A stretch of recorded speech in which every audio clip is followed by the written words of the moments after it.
कृष्णाय वासुदेवाय हरये परमात्मने प्रणतः क्लेशनाशाय गोविन्दाय नमो नमः।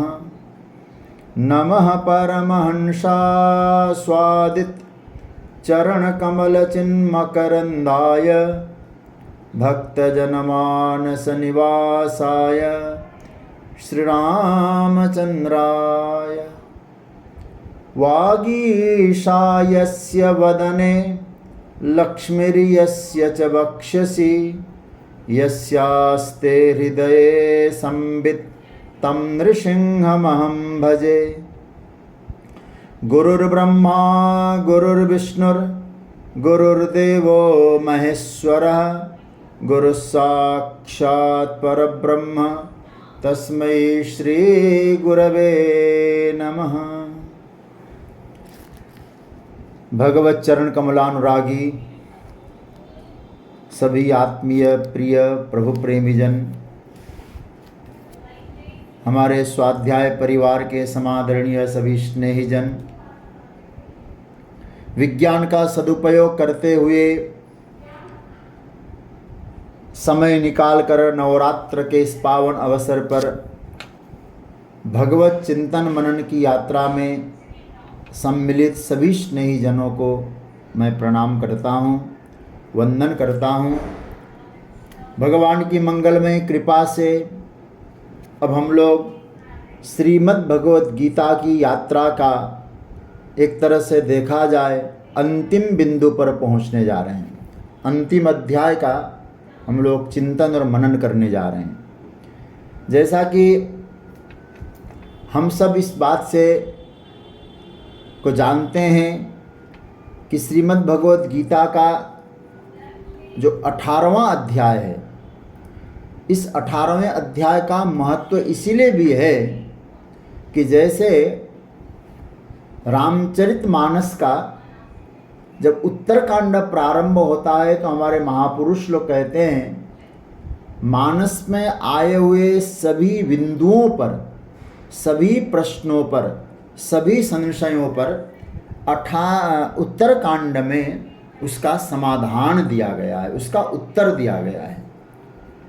वैसे श्रीमद् भागवत का 11 स्कंद है, तो श्रीमद् भगवत गीता का भी जो 18वां अध्याय है, तो मन में कोई संदेह हो, कोई संशय हो, उसको 18वें अध्याय में भगवान ने सभी बिंदुओं को पुनः एक बार स्पर्श किया है। इसलिए अध्याय की दृष्टि से भी जब हम देखते हैं तो सबसे लंबा बड़ा सा अध्याय है 18वां अध्याय।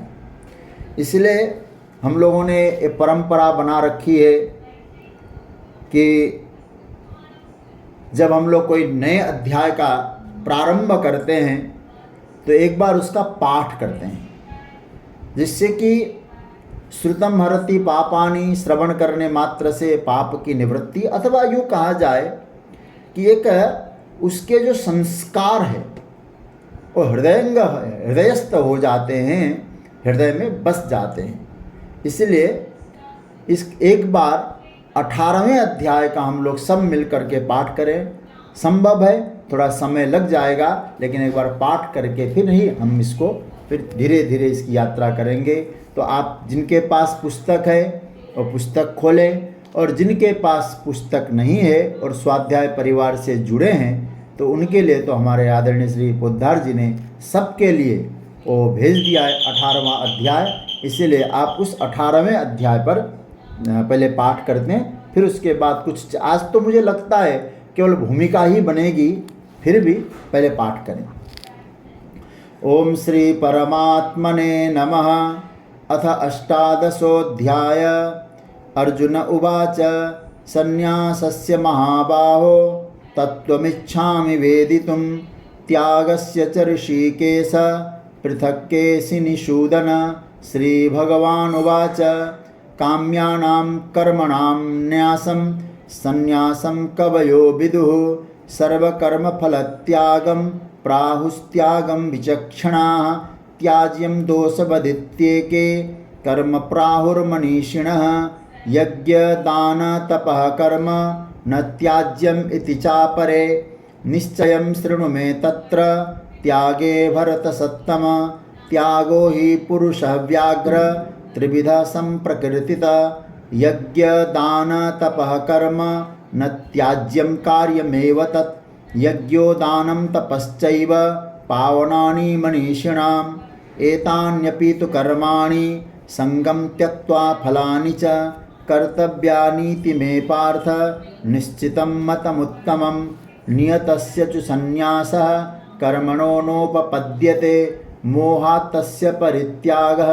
तामसा परिकीर्तितः दुःखमित्येव यत्कर्म कायक्लेशभयात् त्यजेत् स कृत्वा राजसं त्यागं नैव त्यागफलं लभेत् कार्यमित्येव यत्कर्म नियतं क्रियते अर्जुन संगं त्यक्त्वा फलं चैव सत्यागः सात्विको मतः न द्वेष्ट कुशलं कर्म कुशलेनानुसज्जते त्यागी सत्त्वसमाविष्टो मेधावी छिन्न संशयः न हि देहभृता शक्यं त्यक्तुं कर्माण्यशेषतः यस्तु कर्मफलत्यागी स त्यागीत्यभिधीयते अनिष्टमिष्टं मिश्रं च त्रिविधं कर्मणः फलं भवत्यत्यागिनां प्रेत्य न तु सन्न्यासिनां क्वचित् पञ्चैतानि महाबाहो कारणानि निबोध मे सांख्ये कृतान्ते प्रोक्तानि सिद्धये सर्वकर्मणाम् अधिष्ठानं तथा कर्ता करणं च पृथग्विधं विविधाश्च पृथक् चेष्टा दैवं चैवात्र पञ्चमं शरीरवाङ्मनोर्भिर्यत् कर्म प्रारभते नरः न्याय्यं वा विपरीतं वा पञ्चैते तस्य हेतवः तत्रैवं सति कर्तारम् आत्मानं केवलं तु यः पश्यत्य कृतबुद्धित्वान् न स पश्यति दुर्मति यस्य नाहङ्कृतो भावो बुद्धिर्यस्य न लिप्यते हत्वापि स इमान् लोकान् न हन्ति न निबध्यते ज्ञानं ज्ञेयं परिज्ञाता त्रिविधा कर्मचोदना करणं कर्म कर्तेति त्रिविधा कर्मसङ्ग्रह ज्ञानं कर्म च कर्ता च त्रिधैव गुणभेदत प्रोच्यते गुणसङ्ख्याने यथावत् शृणुतान्यपि सर्वभूतेषु येनैकं भावमव्ययमीक्षते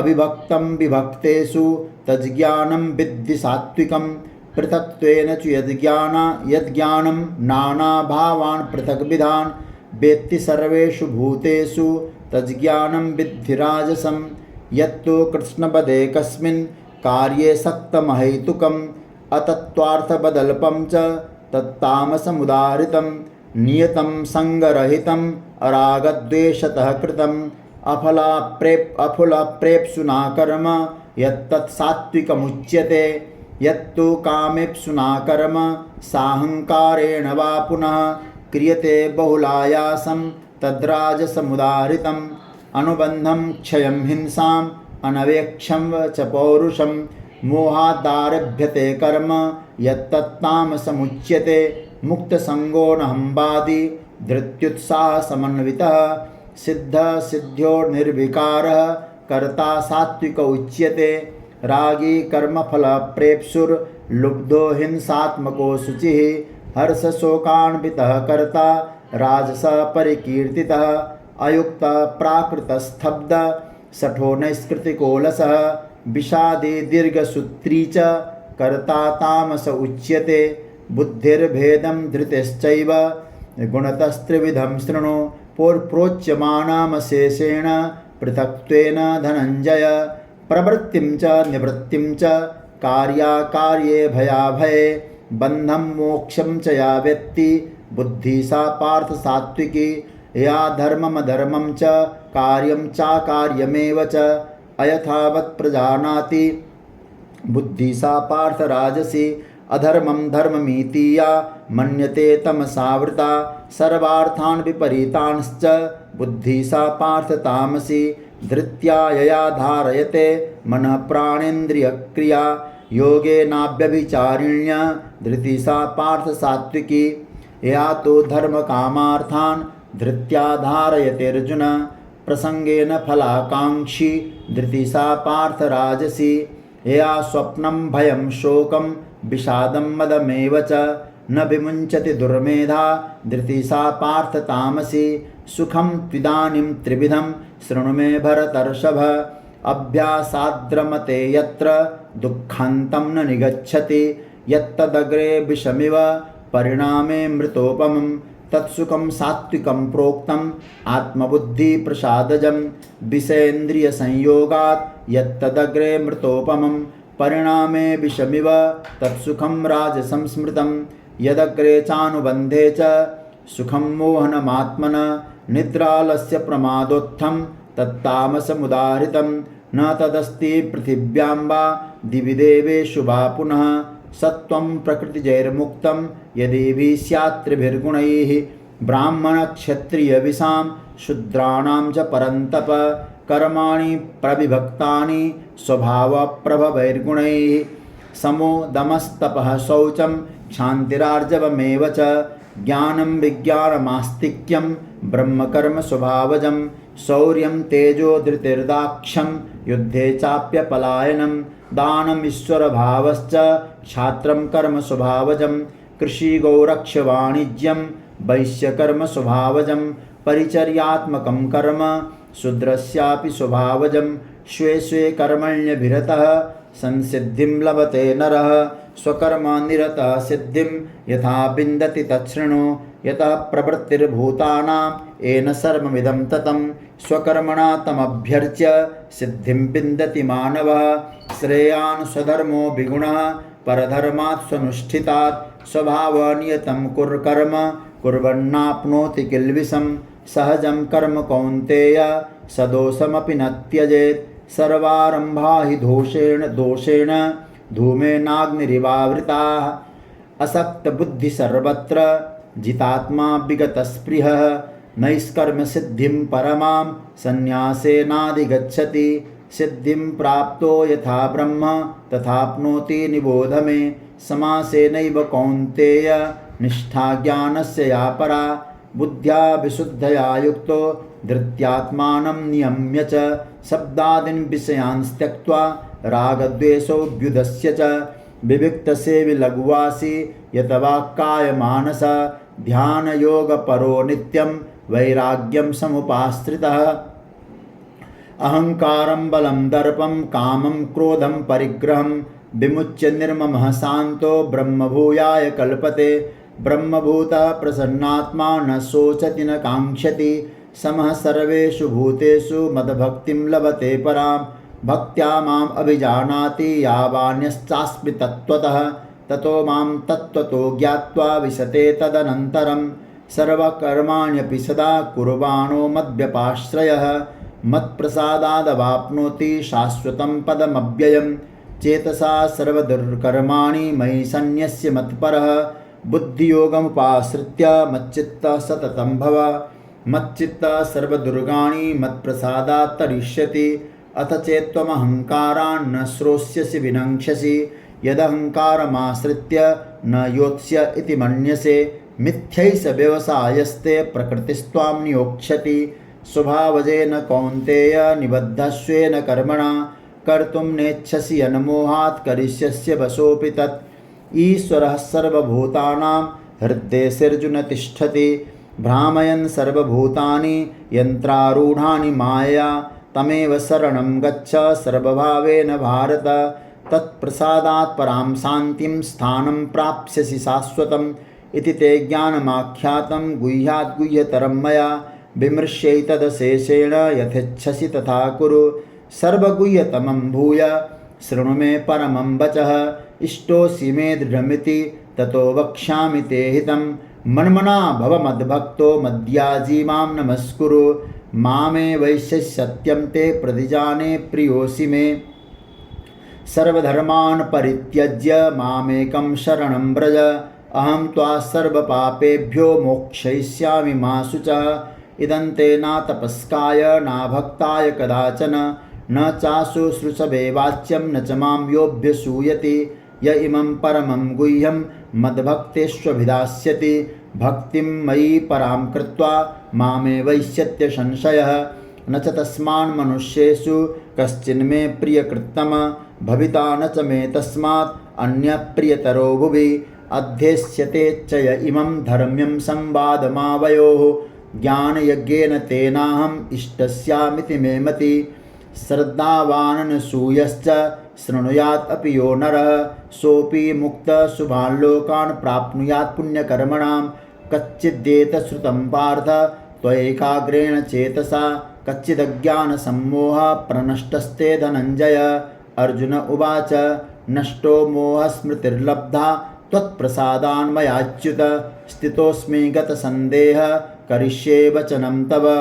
संजय उवाच इत्यहं वासुदेवस्य पार्थस्य च महात्मनः संवादमिमं श्रौषमद्भुतं रोमहर्षणं व्यासप्रसादात् श्रुतवान् एतद्गुह्यमहं परं योगं योगेश्वरात् कृष्णात् साक्षात् कथयतः स्वयं राजन् संस्मृत्य संवादमिममद्भुतं केशवार्जुनयो पुण्यं हृष्यामि च मुहुर्मुहुः तच्च संस्मृत्य रूपमत्यद्भुतं हरे विस्मयो मे महाराजन् हृष्यामि च पुनः पुनः। यत्र योगेश्वरः कृष्णो यत्र पार्थो धनुर्धरः तत्र श्रीर्विजयो भूतिर्ध्रुवा नीतिर्मतिर्ममः। ओम तत्सदिति श्रीमद्भगवद्गीतासूपनिषत्सु यो ब्रह्म विद्यायां योगशास्त्रे श्रीकृष्णार्जुन संवादे मोक्ष संन्यास योगो नाम अष्टादशोऽध्यायः। श्रीकृष्णार्पणमस्तु। तो प्रभु की कृपा से हम लोग श्रीमद् भगवत की गीता की यात्रा में 18वें अध्याय में अब हम लोगों का प्रवेश हो रहा है। थोड़ा चिंतन करें तो ऐसा लगता है गीता का जो प्रारंभ हुआ और प्रारंभ वाला जो अध्याय है गीता का वो अर्जुन विषाद योग है। आप विचार करें यह गीता का जो प्रारंभ विषाद से हुआ और पहुंच कहाँ रहे मोक्ष तक, मोक्ष संन्यास। यही गीता की क्रांति है। जो व्यक्ति के मन में विचारों में विषाद घिर गया था, विषाद से वो व्यक्ति युक्त हो गया था, वो व्यक्ति अब मोक्ष संन्यास की यात्रा तक पहुंच सकता है। यह गीता की अपनी विशेषता है। इसलिए यह जो सबसे बड़ा अध्याय है श्रीमद् भगवद गीता का, इस अध्याय में अभी आपने जैसे पाठ किया कुल 78 श्लोक है, 78 श्लोक है। अब आज हम लोग इस अध्याय का अलग अलग विभाग भी देखेंगे। इसमें कितने श्लोकों में भगवान ने कौन कौन सी चीज़ का प्रतिपादन किया है उसका भी हम लोगों को दर्शन करना है। तो इस अध्याय का विभाग किया जाए तो यहाँ 3 लोगों का वक्तव्य है, भगवान का, अर्जुन का और संजय का। और 3 लोगों के वक्तव्य में 78 श्लोक जो है उसमें 2 श्लोक अर्जुन के द्वारा कहे गए हैं।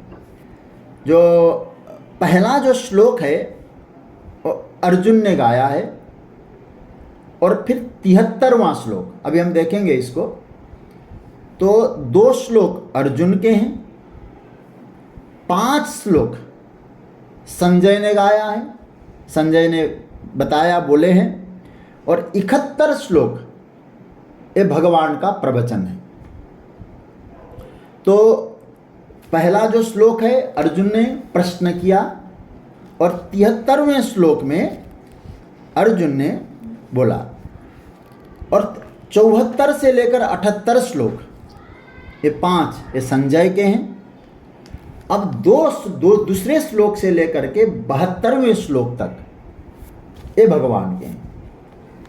इस तरह से 18। तो पहला श्लोक अर्जुन का प्रश्न है और 73वां श्लोक जब हम लोग जाके देखते हैं 73वें श्लोक में, इसमें अर्जुन की कृतज्ञता है।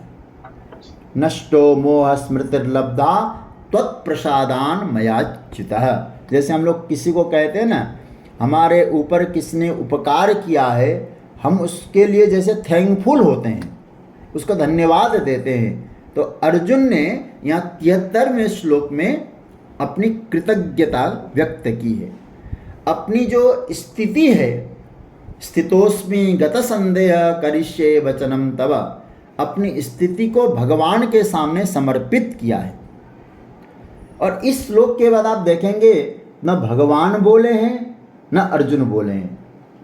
तो इसका मतलब है ऐसे संवाद की, जहाँ तक श्री कृष्णार्जुन संवाद है, ये संवाद 73वें श्लोक में जाके पूरा हो जाता है। अब इसके बाद थोड़ा सा अंत में देखें, फिर हम ठाकुर जी के वचनों को देखेंगे। जो 74वां श्लोक है, 74 से लेकर 78 श्लोक, यदि हम संजय की स्थिति को भी देखें तो गीता को सुनकर संजय कितने गदगद हो गए होंगे। इन श्लोकों को यदि आप गहराई से देखेंगे तो आपको अनुभव में आ जाएगा। इसलिए जैसे 73वें श्लोक में अर्जुन ने कृतज्ञता व्यक्त की है, और यहाँ जो 5 श्लोक जो संजय ने गाए हैं, इसमें संजय की कृतज्ञता है। वह अपनी कृतज्ञता का अभिव्यक्त कर रहे हैं धृतराष्ट्र के सामने। बोलते हैं, देखिए कितनी बढ़िया बात कही है, राजन संस्मृत्य संस्मृत्य संवाद मिमद्भुतम। हे धृतराष्ट्र, ये अद्भुत संवाद, जैसे कहते हैं बार बार याद आता है, उनको याद करके हृष्यामि, बार बार प्रसन्नता का भाव हो रहा है, हृदय प्रसन्नता का अनुभव कर रहा है श्री कृष्ण और अर्जुन के संवाद को सुन करके, विचार करके। और मैं एक बात बहुत अच्छा लगता है जब गीता पर देखता हूँ, अब इस कृतज्ञता अर्पण में संजय ने भगवान का जो विराट रूप है ना, जिसको दर्शन किया है संजय ने भी, क्योंकि व्यास जी ने उनको दृष्टि दी थी, इसलिए कृतज्ञता में व्यास जी का भी उन्होंने कृतज्ञता व्यक्त की। 75वें श्लोक में व्यास प्रसादात् श्रुतवान्, व्यास जी के प्रसाद से मैंने इसको सुना है। तो इसका मतलब क्या हुआ, अब उस समय जो उन्होंने विराट रूप का दर्शन किया है, उस विराट रूप के दर्शन का भाव यहाँ दे रहे हैं महाराज। तच्च संस्मृत्य संस्मृत्य 77वें श्लोक में रूपम अत्यद्भुतम हरे, अद्भुत रूप जो भगवान का है, उसको जैसे हमने सुना तो महाराज मेरे मन में कृतज्ञता का भाव आया है। हृष्यामि च पुनः पुनः, बार बार प्रसन्नता का भाव आ रहा है। और फिर संजय ने अंत में जाके अपना निष्कर्ष कह दिया, और ये निष्कर्ष तो आप जानते होंगे, यत्र योगेश्वरः कृष्णो यत्र पार्थो धनुर्धरः तत्र सिर विजयो भूतिर ध्रुवा नीतिर्मतिर ममः। यहाँ कहा कि महाराज हमारा तो ये निष्कर्ष है, जहाँ योगेश्वर भगवान है, जहाँ पार्थ धनुर्धर अर्जुन है, वहाँ श्री विजय निश्चित होना है। ये मेरी बुद्धि कह रही, मेरी मति कह रही, ध्रुवानीति सत्यमति। तो ये श्लोकों का थोड़ा सामने कहा कि इन्होंने इतने श्लोक बोले, इतने नहीं। अब इस अध्याय का हम लोगों को मेरे मन में आया, एक बार वर्गीकरण करें, विस्तारीकरण करें। वर्गीकरण मतलब कौन से श्लोक में किस चीज़ का प्रतिपादन हुआ है। उससे ये हो जाएगा कि जब हम लोग पढ़ेंगे बाद में तो समझ में आ जाएगा यहाँ से यहाँ तक ठाकुर जी ने इस विषय को स्पर्श किया है, तो आपको भी अच्छा लगेगा। देखिए इसमें पहला जो श्लोक है, ये तो अर्जुन का प्रश्न है, त्याग और संन्यास, इसका लक्षण मुझे बता दीजिए, क्या एक ही है या अलग अलग है। ये अर्जुन ने पहला प्रश्न किया। फिर भगवान ने दूसरे श्लोक से प्रारंभ करके 17वें श्लोक तक, आप लोग जिनके पास कॉपी कलम है नोट कर सकते हैं, दूसरे श्लोक से लेकर के 17वें श्लोक तक भगवान ने त्याग और संन्यास, जो अर्जुन ने प्रश्न किया था, उसके प्रश्न की व्याख्या करते हुए त्याग और संन्यास का जो तत्व है वो ठाकुर जी ने अर्जुन के सामने बताया है। यही प्रश्न था अर्जुन का भी, संन्यास से महाबाहो। इसका निरूपण यहाँ प्रभु ने किया। श्लोक संख्या दूसरे से लेकर के 17वें तक त्याग और संन्यास, इसकी मीमांसा है। अब 18वां जो श्लोक है, 18वां श्लोक ज्ञानम गेयम परिज्ञाता, ये सब यहाँ से 18वें श्लोक से भगवान ने फिर 40वें श्लोक तक जो चर्चा की है, इसको हम लोगों को बहुत ध्यान देना पड़ेगा। गुणों की मीमांसा है, मतलब भगवान ने इन श्लोकों का प्रयोग गुणों की व्याख्या करने के लिए किया है। मतलब क्या हुआ, 18वें श्लोक में तो भगवान ने गुणों की व्याख्या करने की प्रतिज्ञा की, अर्जुन अब मैं इस तरह से उनकी व्याख्या कर रहा हूं। लेकिन जब भगवान ने व्याख्या चालू कर दी 19 से लेकर के 40वें श्लोक तक, ये बहुत प्यारा है। देखिए भगवान ने यहाँ जो विषय उठाया है, मुझे लगता है कि 17वें अध्याय की एक तरह अनुवृत्ति कर दी है। मतलब 17वें अध्याय में जिस विषय की चर्चा चल रही थी उसी को आधार बना के, मतलब उसी के आधार पे ठाकुर जी ने आगे की यात्रा की। और मुझे लगता है 18वें अध्याय में भगवान ने 7 विषयों को लिया है। 7 विषयों को ठाकुर जी ने यहां लिया है। देखिए 7 विषय, यदि हम लोग कल तक जिसकी चर्चा हम लोग कर रहे थे 17वां अध्याय, यदि वह 17वें अध्याय की हम चर्चा करें तो 17वें अध्याय में 4 विषय थे। आहार, तप, दान और यज्ञ, ये 17वें अध्याय का जो मूल था, 4 विषयों को लेके। और मैं आपको एक और चीज बताऊं, 14वां जो अध्याय है उसमें भगवान ने 2 गुणों की चर्चा की। 2 मतलब क्या, 2 चीजों पर भगवान ने वहां फोकस किया है। एक तो संग, और संग के अनुसार गति। तो मैं 2 नाम दूं 14वें अध्याय में, संग और गति, ये विषय की चर्चा यहां भगवान ने करी है। एक किसी का चर्चा चल रही थी यहां, भगवान ने 14वें अध्याय में 2 विषय, ध्यान से इसको नोट भी कर सकते हैं, संग, गुण और संग, ये 2। 17वें अध्याय में 4 विषय, और 18वें अध्याय में जैसे भगवान ने 14वें में कहा सत्त्वात् संजायते ज्ञानम रजसो लोभ एव च, तो संग और गति। तो कुल मिलाकर यदि हम देखें, यदि हम लोग गीता को लेकर के गुणों की दृष्टि से देखें तो गुणों की दृष्टि से 13 विषयों की चर्चा है। मैं आपको एक बार याद दिलाना चाहूंगा, संग और गति ये 2 विषय 17वें अध्याय में, सॉरी 14वें अध्याय में, संग और गति। आहार, यज्ञ, तप और दान, ये 17वें अध्याय में। अब 18वें अध्याय में भगवान ने 7 विषयों को लिया है। अभी एक एक करके हम लोग जब समय होगा तो इसकी चर्चा करेंगे। बहुत प्यारा विषय है। क्या क्या? त्याग, ज्ञान, कर्म, कर्ता, बुद्धि, धृति और सुख। मैं रिपीट कर रहा हूं इसको, त्याग, ज्ञान, कर्म, कर्ता, बुद्धि, धृति और सुख। तो इसका मतलब है 7 विषय, यहाँ 7 विषयों का गुणों की दृष्टि से भगवान ने विश्लेषण किया है।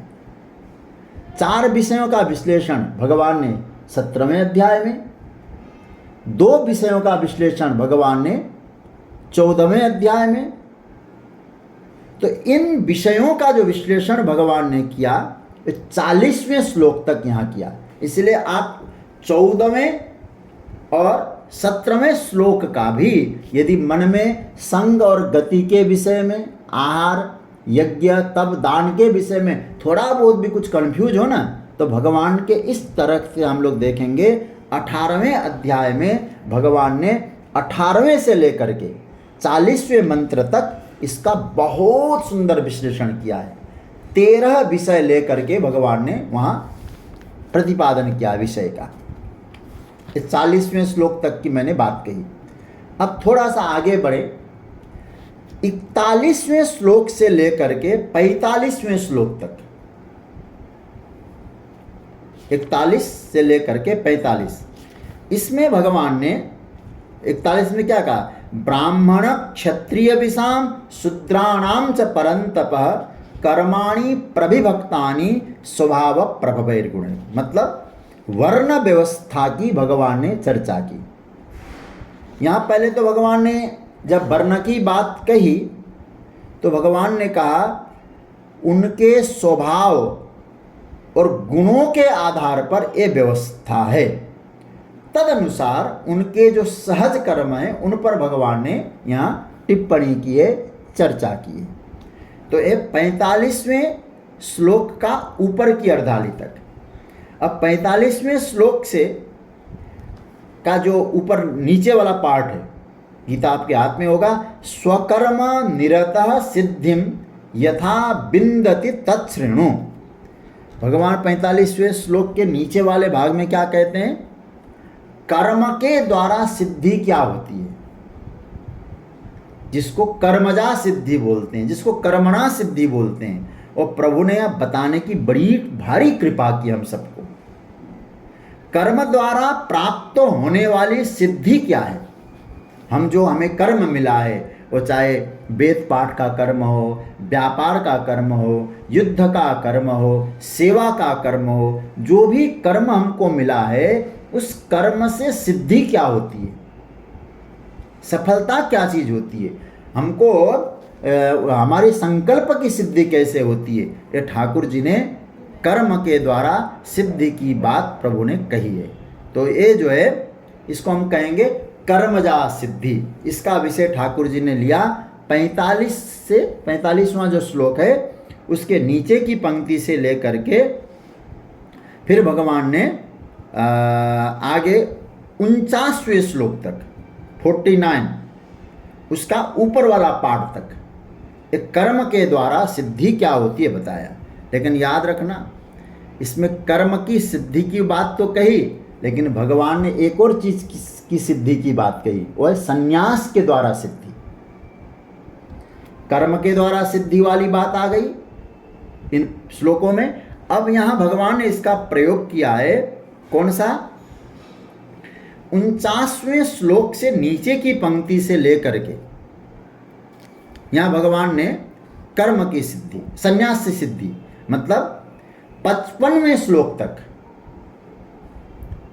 संन्यास से मिलने वाली सिद्धि क्या होती है। नैष्कर्म्य सिद्धिम परमाम संन्यासे नाधिगच्छति।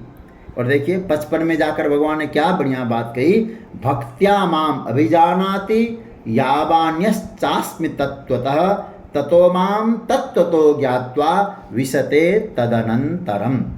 ये प्रभु ने यह बात कही। तो इसका हम लोग चिंतन करेंगे इस पर विस्तार से।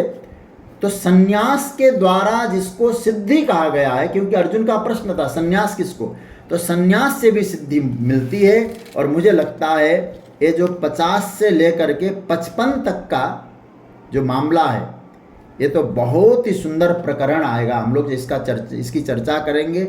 मुझे लगता है कि अनमोल प्रकरण है, बड़ा सुंदर प्रकरण है। अब थोड़ा आगे बढ़ें। इसके बाद 56वें श्लोक में भगवान ये कहते हैं, अब इस क्या क्या बोलते हैं, अब पहले इस पर थोड़ा चिंतन करें। 55वें श्लोक में भगवान ने कहा, 56वें श्लोक में, सर्वकर्माण्यपि सदा कुर्बाणो मद्व्यपाश्रयः भत्प्रसादादवाप्नोति शाश्वतम पदम व्ययम। मतलब अर्जुन की एक धारणा थी, थोड़ा ध्यान से सुनिएगा। अर्जुन अलग सोचते हैं। क्या सोचा था अर्जुन ने शुरुआत में? युद्ध नहीं करूंगा, क्योंकि युद्ध से भलाई होने वाली नहीं है। भगवान यहां ये कहना चाहते हैं, अब इसके आगे के प्रकरण में अर्जुन, मैंने जो सूत्र दिया, अब तक की यात्रा में जो तुम्हारे सामने सूत्र रखा, और इन सूत्रों से, क्योंकि ये शास्त्रीय आधार पर है, धर्म्यम संवादमा, धर्म के आधार पर है, यदि तुम इन सूत्रों से, इन धर्म वाक्य से कुछ अलग सोचते हो और उसी को तुम कहते मैंने जो सोचा है वही बहुत बढ़िया है, ये उस तुम्हारे विचार को ही तुम जस्टिफाई कर रहे हो, तो मैं समझता हूं ये बढ़िया विचार नहीं है। क्या है? बोले तुम्हारा अहंकार है। भगवान ने स्पष्ट कह दिया, अथ चेत त्वम अहंकारान, यहां अहंकार शब्द का भी भगवान ने प्रयोग किया है। मतलब यह गीता में प्रभु ने स्पष्ट बोला है अर्जुन को, ध्यान से सुनिएगा। यह क्या कहा है देखिए, 2 जगह अहंकार की बात कर रहे हैं ठाकुर जी। 98वें अध्याय में भी क्या, अथ चेत त्वम अहंकाराम न श्रोष्यसि। क्या बढ़िया बात कही है। भगवान कहते यदि इन बातों को तुम नहीं सुनते हो, जो मैंने शास्त्र के अनुसार, धर्म के अनुसार बताया, यदि इन बातों पर तुम्हारा ध्यान नहीं है, तुम सुनोगे नहीं, केवल अहंकार वाली बात मैं मानूंगा। और याद रखना अर्जुन, यदि शास्त्र के आधार पे, धर्म के आधार पे मेरी बात को तो नहीं सुन करके अपने अहंकार को ही जस्टिफाई करने की कोशिश करोगे, तो मैं रिजल्ट बता देता हूं। उसका रिजल्ट क्या होगा? विनंक्षसी। देखिए क्या बढ़िया बात कही है। भगवान कहते अर्जुन न श्रोष्यसि विनंक्षसी, खत्म हो जाएगा। मतलब अब इससे बड़ी बात क्या है? खत्म हो जाओगे अर्जुन। याद रखना अर्जुन, अच्छी तरह से समझ लो। कई बार क्या होता है कि बहुत सारी चीजें आप चाह कर भी नहीं कर पाते हो, तुमसे कोई करवाएगा ही करवाएगा और तुम्हें करना ही पड़ेगा। ये बहुत प्यारी बात ठाकुर जी ने कही है। देखिए क्या कहते, कर तुम नेच्छसी, तुम्हारी इच्छा नहीं युद्ध करने की, लेकिन प्रकृति ऐसी चीज है अर्जुन, तुम्हारे द्वारा करवा कर ही रहेगी। कई बार आप लोगों ने विचार किया होगा, मन में कोई संकल्प होता है, मैं ऐसा करूंगा, मुझे ये करना है, व्यक्ति सोच कर बैठता है, लेकिन क्या हवा का झोंका आता है, हमको वहां से ले जाके दूसरे काम में लगा देते हैं। ये तो इसका जीता जागता उदाहरण मैं तो समझता हूं, मैं भी हूं। सोचा कुछ और था, ठाकुर जी ने कहाँ ले आए, कैसी स्थिति में पैदा कर, कहाँ हमको नियोग कर दिया, कहाँ तुमको जाना है ये कह दिया। कहने का तात्पर्य है, भगवान कहते हैं कि अर्जुन मिथ्यै स व्यवसायस्ते, ये 59वें श्लोक में कई बार अर्जुन बोल रहे हैं मैं युद्ध नहीं करूंगा। यह तुम ठीक नहीं बोल रहे हो अर्जुन, क्योंकि प्रकृति ही त्वाम नियोक्ष्यति। तुम्हारी क्या औकात है अर्जुन, मैं नहीं करूंगा। प्रकृति आपको वहां नियुक्त करेगी ही करेगी। मतलब ये तुम्हारा व्यवसाय ठीक नहीं है। व्यवसाय शब्द का अर्थ क्या है यहाँ गीता में? मिथ्यै स व्यवसायस्ते, व्यवसाय ते मिथ्या एवं। तुम्हारा जो व्यवसाय है, व्यवसाय मतलब निर्णय, तुम्हारा निर्णय बिल्कुल मिथ्या है। इसलिए एक काम करो अर्जुन, ज्यादा लंबा चौड़ा कुछ करने की जरूरत नहीं है, एक ही काम करो। 62वां मंत्र देखिए, यहां भगवान ने पहले कह दिया जो तुम अपनी बातों को ठीक कर, मतलब एक मैंने सोचा यही ठीक है, ये तुम्हारा अहंकार है। इसलिए अर्जुन एक काम करो, ये सब छोड़ो। तुम्हें क्या करना है? तमेव शरणं गच्छ सर्वभावेन भारत। तो क्या करना होगा अर्जुन को? अर्जुन को भगवान कहते हैं सबके जो प्रेरक परमात्मा है उनकी तुम शरण ग्रहण करो। 63वें श्लोक में ऐसा लगता है, 63वें श्लोक में जाके ठाकुर जी ने गीता को तो पूरी कर दी। यदि आप देखें, भगवान कहते हैं इदि ते ज्ञानमाख्यातम गुह्यात् गुह्यतरम मया विमृश्यै तदशेषेण यथेच्छसि तथा कुरु। 63वें श्लोक में जाके एक तरह से देखा जाए तो गीता को प्रभु ने पूरा कर ही दिया होगा। मैंने कहा ना अर्जुन, उस पर तुम विचार करना। यहाँ विमृश्य शब्द का अर्थ क्या हुआ? विमृश्य का मतलब चिंतन करो, मनन करो, विचार करो। केवल सुन लेना ही भरपूर नहीं है। केवल सुन इतने से बात नहीं बनेगी। विमृश्य, इसका विचार करो। कैसे विचार? अशेषेण विमृश्य। अशेषेण विमृश्य का मतलब बार बार विचार करो, पूरी तरह से सोचो। जब अर्जुन, जब विचारवान बनोगे, उस व्यक्ति को आप बार बार सुने, भगवत शरणागत होकर शास्त्र का चिंतन करें। आप जब विचारवान बनेंगे तो भगवान मानो ये कह रहे, अर्जुन ऐसे साधकों को मैं तुम्हारे माध्यम से एक मार्ग बताता हूँ। क्या? यथेच्छसि तथा कुरु। फिर तुम अपनी इच्छा से कुछ कर सकते हो, लेकिन न तुम भगवत शरण में आए हो, न शास्त्र की बात सुनते हो, और जो मनमर्जी करो ये उचित नहीं है। देखिए क्या अंत में बात कही है ठाकुर जी ने। तो पहली बात तो क्या है, भगवान यहाँ गीता को कंक्लूजन करते हुए अपने प्रवचन को प्रभु कहते हैं एक काम तो करना है, तमेव शरणम गच्छ। भगवत शरणागति का आश्रय तो आपको लेना ही पड़ेगा। उसके अलावा कोई मार्ग दिखाई नहीं देता है। क्योंकि कई बार क्या होता है, हम लोगों की सोच, हम लोगों की बुद्धि का परिपाक ये होता है, हम लोग सोचते हैं कि हमने जो विचार किया, हमारे जो मन में भाव आए वही सही है, मुझे वो करना है। कई बार सोचते हैं मैंने विचार किया है ना, हम जो कह रहे हैं वो ठीक है। लेकिन व्यक्ति का निर्णय कब ठीक बनेगा, ये भगवान की गीता के 18वें अध्याय के अंतिम प्रकरण में थोड़ा ध्यान देना। पहला, भगवत शरण में है, परमात्मा पे हमारी निष्ठा है। दूसरा, शास्त्र में भगवान ने जो कहा है उस पर हमें श्रवण करना है, सुनना है।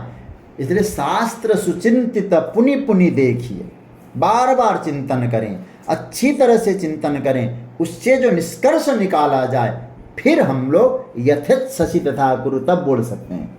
जो मन, जो इच्छा है वो काम करो। लेकिन हम लोगों ने न भगवान की शरणागति पकड़ी, न तो शास्त्र का चिंतन किया, न गुरुजनों की वाणी सुनी, और हम लोग क्या कहने लगे, नहीं हम जो कर रहे हैं वो ठीक है। भगवान कहते अर्जुन ऐसे काम नहीं चलेगा। तो भगवान ने यहाँ 55 तक की मैं चर्चा कर रहा था, 56वें श्लोक से लेकर के 63वें श्लोक तक आप लोग देख लें एक बार।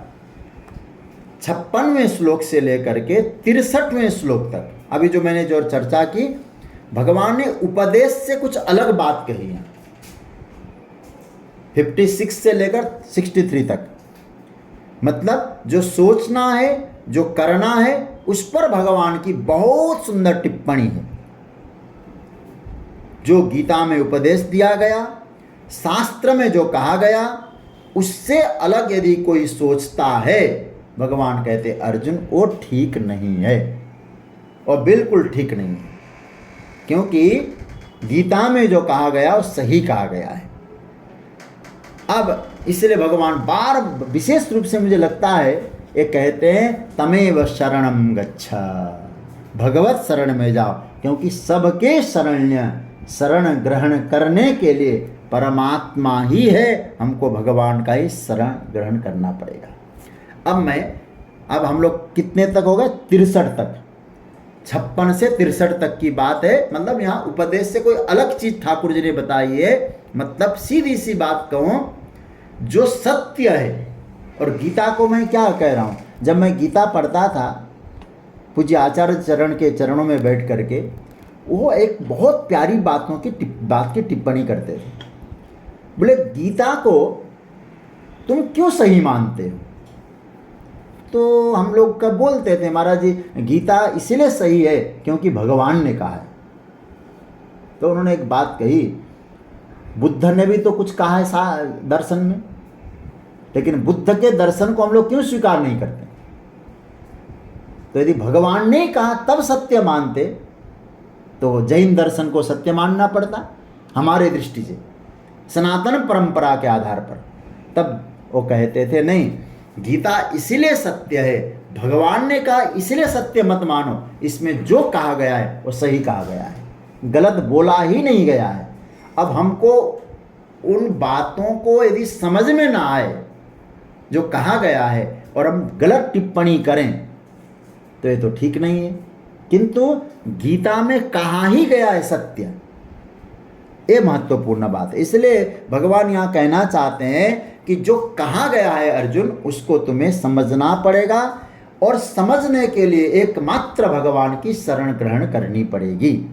तो यहाँ भगवान कहते हैं विशेष रूप से तमेव शरणम गच्छ।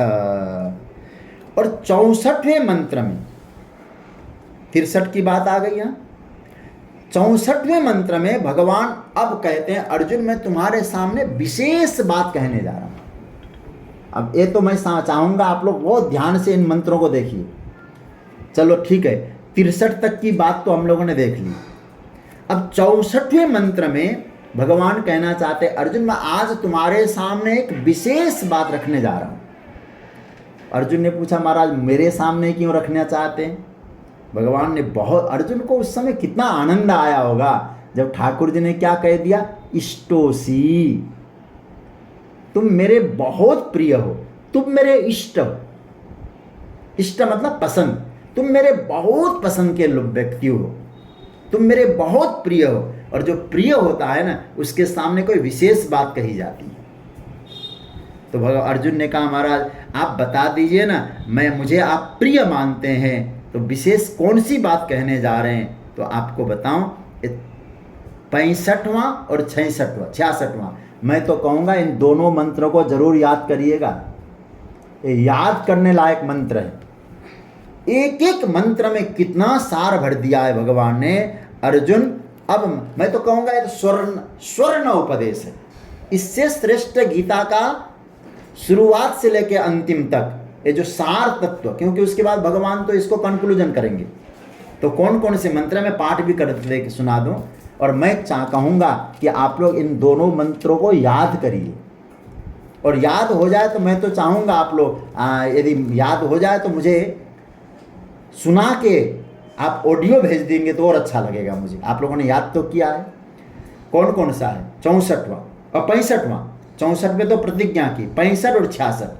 मनमना भव मद भक्तो मद्याजी माम नमस्कुरु मामे वैश्यसि सत्यम ते प्रतिजाने प्रियोसि मे सर्वधर्मान् परित्यज्य मामेकं शरणं व्रज अहम त्वा सर्व पापेभ्यो मोक्षयिष्यामि मा शुचा।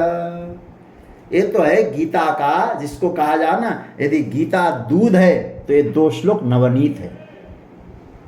इसमें क्या कहा? मनमना भव, अपना मन मेरे में लगाने वाला बन। ऐसा हो कि मुझे मन में बसा ले और कोई तेरा मन खोजने के लिए जाए तो मैं ही मिल जाऊं, तेरा मन गायब हो जाए। मनमना भव, मेरा भक्त बन।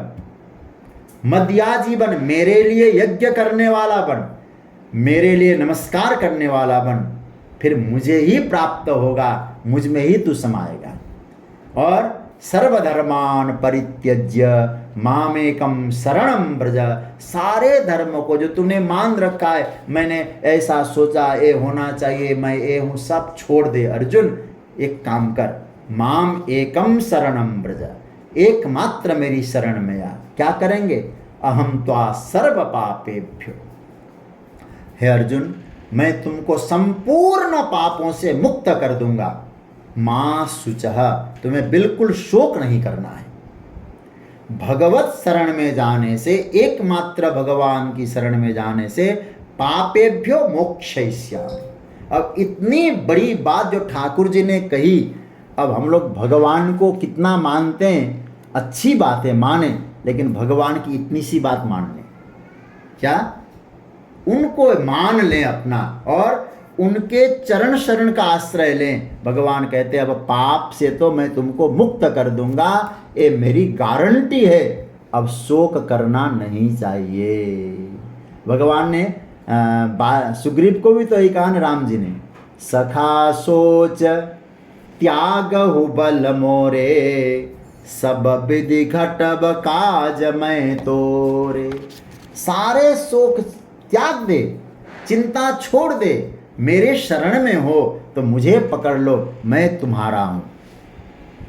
तो यहाँ भगवान विशेष रूप से बात कहना चाहते हैं, ये स्वर्ण उपदेश है। उसके बाद भगवान ने यहाँ क्या बात हुई, 65वां और 66वां, ये तो हम सबको याद करना है। 18वां अध्याय में कौन कौन से मंत्र याद करेंगे आप, मैं नहीं बोलूँगा, लेकिन मेरा व्यक्तिगत रूप से आप सभी से निवेदन है, सभी से व्यक्तिगत रूप से इन दोनों श्लोकों को जरूर याद करिएगा। याद करके ऑडियो करके मुझे भेज दीजिए, बहुत मुझे प्रसन्नता होगी ऑडियो रिकॉर्डिंग करके। फिर कहूँ 65 और 66। उसके बाद भगवान ने 67 से लेकर के 72वें श्लोक तक क्या कहते हैं, ये जो श्रीमद् भगवत गीता है ना, एक किसको कहना चाहिए, मतलब श्रवण की महिमा क्या है, इसको सुनने से क्या होगा, इसको पढ़ने से क्या होगा, और इसको सुनाने से क्या होगा, और किसको सुनाना चाहिए, ये बातें कहिए। देखिए भगवान क्या कहते हैं, मेरे भक्तों को सुनाओ। एक देखिए, ये इमं परमं गुह्यं मद भक्तेषु अभिधास्यति। मेरे भक्तों को जो सुनाता है वो मेरी भक्ति को प्राप्त करके मुझे मेरे पास ही पहुंचता है, जो भगवत भक्तों को सुनाता है। लेकिन उनको मत सुनाना, भगवान कहते जो सुनना ही नहीं चाहते, जबरदस्ती तुमने बिठा रखा है, ऐसे लोगों को सुनाना नहीं। और भगवान आगे बहुत प्यारी बात कहते हैं, जो सुनाने के लिए तैयार बैठे हैं, इसको सुनने से क्या होगा, बोले इसको यदि आप सुनेंगे, श्रद्धावान अनसूयश्च, श्रद्धावान होके सुनेंगे तो मुक्त हो करके पुण्यकर्मी बन करके मुझे प्राप्त करेगा। और फिर उसके बाद भगवान कहते हैं जो सुनाना चाहते हैं, सुनने से, श्रद्धा पूर्वक सुनने से मुझे प्राप्त करेंगे। और श्रवण का ये महत्व है, अध्ययन करने का विशेष महत्व है। दूसरी बात भगवान कहते हैं जो सुनाते हैं उनके लिए कुछ भगवान ने रेस्ट्रिक्शन दिया है, बोले इस तरह से इनको सुनाओ, सबको मत सुनाओ।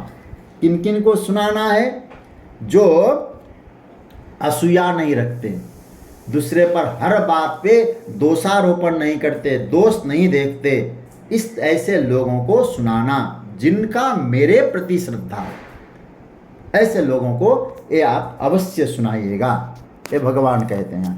तो और आगे क्या कहा, अब अंत में भगवान ने जो 72वें श्लोक में कहा, अर्जुन तुमने एकाग्र होकर के तो सुना ही होगा ना, जो मैंने बताया एकाग्र होकर के आपने सुना ही होगा।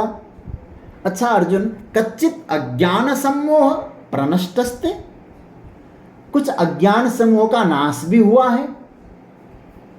तब अर्जुन ने यह बात कही, प्रभु हाँ बिल्कुल हुआ है। क्या हुआ, नष्टो मोह, ये अर्जुन की कृतज्ञता है। 73वें श्लोक में, 72वें श्लोक तक भगवान ने मतलब यहाँ 67 से लेकर 72वें श्लोक तक इसके श्रवण की महिमा, किसको सुनाना चाहिए किसको नहीं सुनाना चाहिए, एक कुछ विधि निषेध बता दिया। उसके बाद 73वें श्लोक में अर्जुन भगवान के चरण कमलों में कृतज्ञ होते हैं कि महाराज नष्टो मोह स्मृतिर्लब्धा त्वत्प्रसादान मयाच्युतः स्थितोस्मि गत संदेह करिष्ये वचनम तब। मेरा मोह नष्ट हुआ, मुझे होश मिल गई, और आपकी कृपा करुणा से, आपके प्रसाद से अब अपने में स्थित हूँ। गत संदेह, संदेह की निवृत्ति हो गई, और आप जो कहेंगे करिष्ये वचनम तब, बस अर्जुन का अंतिम वाक्य है, आपने जो कहा वो मैं करूँगा। उसके बाद फिर संजय इस प्रकरण को कंक्लूजन करते हैं, समापन की ओर ले जाते हैं। मतलब क्या है, संजय कहते हैं कि महाराज इस तरह से ये दिव्य जो संवाद है भगवान वासुदेव और अर्जुन के बीच का, ये रोमहर्षण, रोमांचित करने वाला संवाद है। मैंने व्यास जी के प्रसाद से इस प्रकरण को सुना और मैं आपको सुनाया हूँ। इसलिए उस प्रकरण को जब मैं गीता को याद करता हूँ, भगवान श्री कृष्ण और अर्जुन के संवाद को सुनता हूँ, चिंतन करता हूँ, मेरा हृदय प्रफुल्लित होता है। और महाराज भगवान के विराट रूप के बारे में तो क्या कहना, ऐसा दिव्य विराट रूप हमने दर्शन किया। ईश्वर की बड़ी करुणा थी, इसलिए ऐसा विराट रूप प्रभु ने दर्शन कराया। तो इस तरह से भगवान ने इन विषयों को लेकर के ये 18वां अध्याय का प्रतिपादन किया है। इसलिए इसमें मुझे आपको कहना है, क्योंकि कल से हम ग्रंथ में प्रवेश करेंगे, तो जो जो विषय आए हैं गीता में, मन में कोई धारणा हो, मन में कोई संदेह हो, मन में प्रश्न हो, उन सभी प्रश्नों का समाधान भगवान इस अध्याय में पूरा करते हैं। इसलिए श्री कृष्ण के कहने का एक ढंग है, कैसे व्यक्ति के जीवन में परमात्मा हृदयस्थ हो जाए और हृदयस्थ होकर के व्यक्ति के अज्ञान को कैसे ठाकुर जी नष्ट करते हैं। यहाँ ठाकुर जी ने इसका बहुत सुंदर रूप प्रस्तुत किया है। इस अध्याय का नाम है मोक्ष संन्यास योग। अब मैं इतना ही कहूँगा जो मैंने शुरुआत में कही थी कि प्रारंभ हुआ था अर्जुन विषाद योग, अर्जुन का विषाद, और इसका विराम दिया जा रहा है मोक्ष संन्यास। अब इतनी दिव्य प्रकरण है जो विषाद से यात्रा करके मोक्ष तक पहुंच सकता है, यही गीता की विशेषता है। तो कहने का तात्पर्य है हम लोग ये 18वां अध्याय इसका खूब चिंतन करेंगे, मनन करेंगे कल से। और कल से क्या, अब तो 2 ही दिन सुना पाएंगे, कल और परसों, ये 2 दिन हम लोग इस पर चिंतन करेंगे। जो भी होगा फिर ठाकुर जी जब चाहेंगे उसके बाद हम लोग मनन के